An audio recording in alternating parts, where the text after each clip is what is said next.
వార్తలు చదువుతున్నది యాదగిరి. హైదరాబాద్ రవీంద్ర భారతిలో వ్యాస చంద్రిక అవరోధాలే అవకాశాలే 2 పుస్తకాల ఆవిష్కరణ ఘనంగా నిర్వహించారు. పుస్తకాలలో శాస్త్ర సాంకేతిక రంగాల్లో జరిగిన ఆవిష్కరణలు, విద్య, వైద్యం, రక్షణ రంగాలకు సంబంధించిన వివరాలను చంద్రశేఖర్, తోట దామోదర్ వివరించారు. ఈ కార్యక్రమంలో ముఖ్య అతిథిగా జేడి లక్ష్మీనారాయణ, ప్రొఫెసర్ రామ్వేందర్ తదితరులు పాల్గొన్నారు. Mini conference hall first floor లో నేను మా మిత్రుడు కోట దామోదర్ ఇద్దరి పుస్తకాల ఆవిష్కరణ కార్యక్రమం జరిగింది. నేను వ్యాస చంద్రిక 1 అని శాస్త్ర సాంకేతిక విజ్ఞాన సమాహారం అన్న శీర్షికతో పుస్తకం రాయడం జరిగింది. మా మిత్రుడు దామోదర్ అవరోధాలే అవకాశాలు అనే శీర్షికతో పుస్తకం రాయడం జరిగింది. నా పుస్తకంలో శాస్త్ర సాంకేతిక రంగాలకు చెందిన ఆవిష్కరణలు, నూతన ఆవిష్కరణలు, తర్వాత చెందుతున్న ఈ మధ్యకాలంలో చెందుతున్న అభివృద్ధి, వాటికి సంబంధించిన విషయాలను చాలా వివరణాత్మకంగా 40 వ్యాసాల్లో పొందుపరచడం జరిగింది.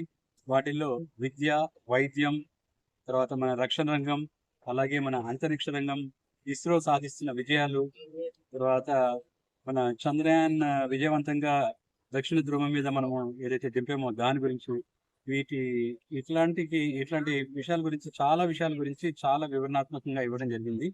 ఈ అన్ని వ్యాసాలు కూడా ప్రత్యేకించి పాఠశాల, కళాశాల స్థాయి విద్యార్థులతో పాటు పోటీ పరీక్షలకు ప్రిపేర్ అవుతున్న విద్యార్థులకు కూడా చాలా ఉపయోగకరంగా ఉంటుంది. కాబట్టి ఈ కార్యక్రమానికి విచ్చేసిన ప్రతి ఆహ్వానితురాలిని కూడా నేను అభ్యర్థించడం జరిగింది. ఆ పుస్తకాలను తీసుకెళ్లి వాళ్ళు మాత్రమే చదవడం కాకుండా వాళ్ళ పిల్లలతో కూడా చదివించాలి. అండ్ అట్లాగే మాతృభాషని కూడా మనము బాగా ప్రమోట్ చేయాలని చెప్పడం జరిగింది. ఎందుకంటే ఈ మధ్యకాలంలో పిల్లలకి అందరూ అంటే దాదాపుగా మనం అంతా తెలుగు వాళ్ళమైనా కూడా తెలుగు చదవడం రావడం లేదు. అట్లాగే తెలుగు మాట్లాడడం కూడా నామోషిగా ఫీల్ అవుతున్నారు. సో అది ఉండకుండా మనము భక్తి కోసం ఎన్ని భాషలైనా నేర్చుకోవచ్చు, పరభాషలైనా నేర్చుకోవచ్చు, తప్పులేదు దాంట్లో.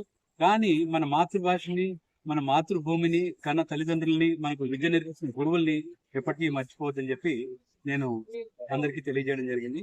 సో నాతో పాటు ఎంతో కష్టపడి మా మిత్రుడు దామోదరుడు కూడా ఈ పుస్తకాన్ని 27 ప్రేరణాదాయకమైన వ్యాసాలతో రాశారు. మన మధ్యనే తిరిగాడుతున్న వ్యక్తుల గురించి, వాళ్ళు ఎదుర్కొన్న అవరోధాలు, వాళ్ళు ఏ విధంగా వాటిని అధిగమించి ఉన్నత స్థానాలకు చేరుకున్నారో చాలా వివరణాత్మకంగా దాంట్లో పొందుపరచడం జరిగింది.